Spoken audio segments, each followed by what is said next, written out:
Gadget Focus สนับสนุนโดยฟิล์มและกระจกกันรอยโฟกัสโดนใจทุกหน้าจอสมาร์ทโฟนและแท็บเล็ตหนึ่งในปัญหาของการเดินทางท่องเที่ยวคือขาไปกระเป๋าก็เบาอยู่หรอกนะคะแต่ว่าขากลับนี่นะสิไม่ว่าจะเป็นเสื้อผ้าที่ใช้แล้วของที่ระลึกของฝากขนมนมเนยของพื้นบ้านอะไรต่อมีอะไรเต็มไปหมดสารพัดที่จะยัดเข้ามาในกระเป๋าเดินทางก็ทำให้ปิดกระเป๋าไม่ลงกันเลยทีเดียวค่ะใครเห็นว่าพับผ้าอย่างนี้ไม่มีใครไปทำเมียแน่นอนเวโก้เป็นโปรเจกต์ที่สามารถระดมทุนได้มากกว่า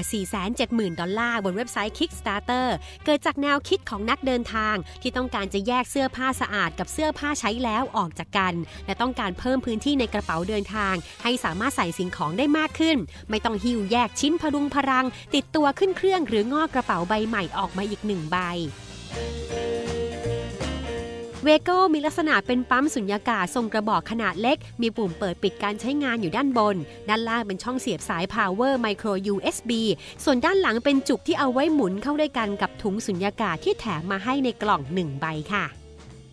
การใช้งานก็ง่ายดายเลยนะคะเพียงแค่นำเอาเสื้อผ้าที่เราต้องการจะแพ็คใส่เข้าไปในถุงรูดปิดให้สนิทแล้วก็เอาเจ้าเวโก้หมุนลงไปให้ลงล็อกค่ะเสียบสาย USB เพื่อให้พลังงานกับมันเมื่อเห็นว่ามีไฟสีเขียวขึ้นมาที่ด้านหน้าก็กดปุ่มเริ่มทำงานได้เลยทันที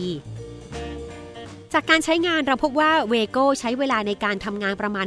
5-15 นาทีก็สามารถลดขนาดของเสื้อผ้าที่เราเตรียมเอาไว้ได้และเมื่อมันทำงานเสร็จแล้วก็จะหยุดได้เองด้วยนะคะ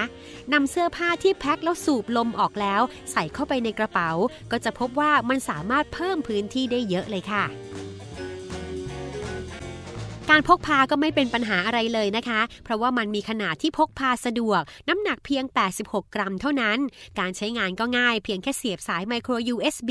แบบเดียวกันกับเวลาเสียบชาร์จสมาร์ทโฟน Android นั่นแหละค่ะแถมยังใช้งานผ่านแบตเตอรี่สำรองหรือ Power Bank ก็ได้ทำให้เวโก้น่าจะกลายเป็นเพื่อนคู่ใจนักเดินทางหลายๆคนได้ไม่ยากเลยค่ะ